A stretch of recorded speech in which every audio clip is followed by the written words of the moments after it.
Sveiki, su jumis sveikinasi Emais. Taigi, tos priklausomybės, ane? Vos ne visi žmonės po vieną, po keletą jų turi. Taip gali būti rūkymas, tai gali būti alkoholis, tai gali būti dar kas nors gembalinimas. Para. Jo. Įdomus faktas yra tame, kad šitas blogis nėra toks blogas. Jis jum sako, jis leidžia, jis padeda jūsų kūnui išreikšti, kad jum yra kažkas blogai. Tos priklausomybės yra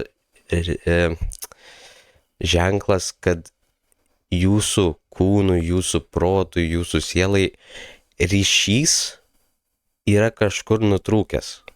Tai gali būti su žmonėm ryšys, tai gali būti ryšys su šeima, tai gali būti ryšys su darbu, tai gali būti ryšys su gyvenimo pasiekimais, tai gali būti ryšys su išvis gyvenimo tikslu, koks jūsų, gyvenimo tikslas panašiai. Tai gali būti su jūsų emocijom nesusirišęs ryšys.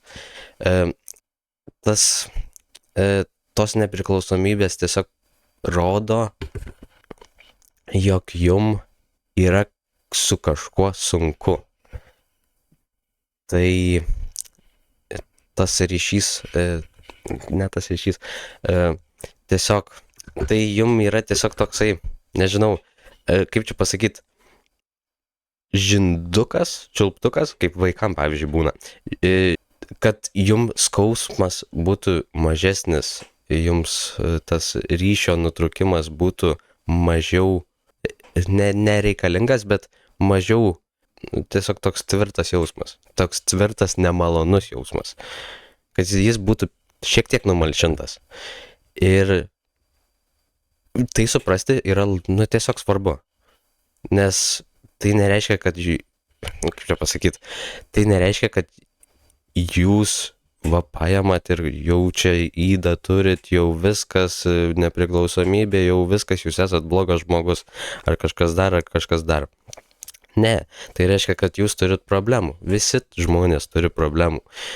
Reikia jas išspręsti. Dažniausiai būna taip, kad tos priklausomybės būna taip, kad užvaldo žmonės, nes jos yra, tiesiog čiulptukai. Tiesiog žmonės per daug ant jų pradeda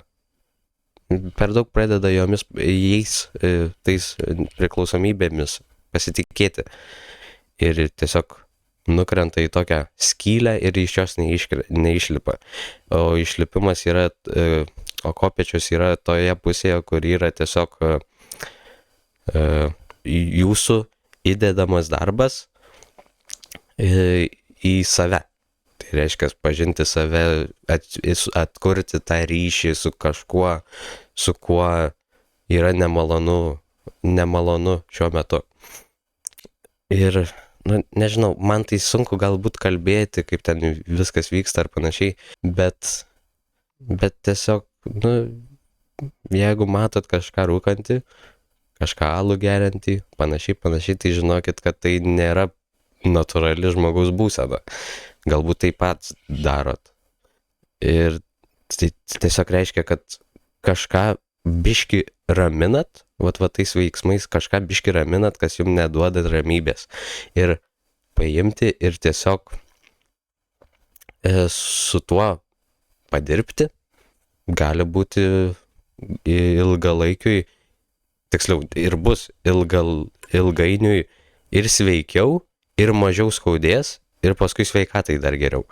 Tai geriau paimti ir tiesiog pasižiūrėti į save giliau ir pasižiūrėti, koks ryšys pas jūs yra nutrūkęs, kad jūs darot kažkokią ydą.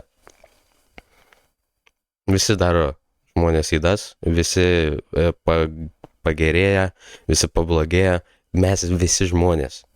Viskas gerai. Tiesiog, ar norite eiti į priekį, ar norite eiti į blogąją pusę. Pasirinkit. Ir jo, ir tada bus smagiau.